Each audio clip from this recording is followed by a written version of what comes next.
Ang pagtuon sa Diyos sa panahon ng pagsubok ay makatutulong sa atin sa maraming paraan.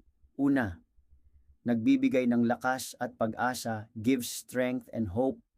Ang pananampalataya ay nagbibigay ng lakas upang harapin ang mga hamon. Ang pag-alala sa kanyang presensya ay nagdudulot ng pag-asa na malalagpasan natin ang anumang pagsubok. Pangalawa, nagbibigay ng pananaw, provides insight. Ang pananampalataya ay tumutulong sa atin na makita ang mas malaking larawan. Maaaring mahirap makita ito sa gitna ng paghihirap.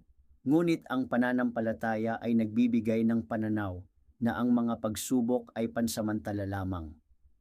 Pangatlo, nagbibigay ng kapayapaan, gives peace.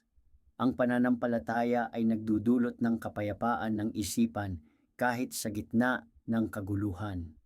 Alam natin na kahit ano paman ang mangyari, ang Diyos ay kasama natin.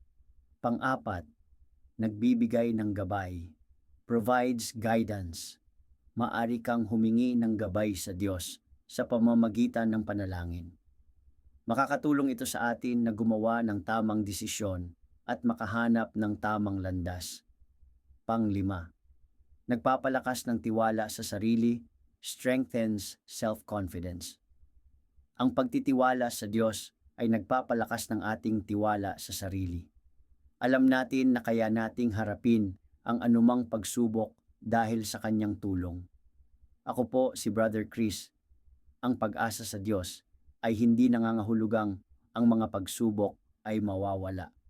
Ngunit ito ay nagbibigay sa atin ng lakas at kapayapaan upang malampasan ang mga ito.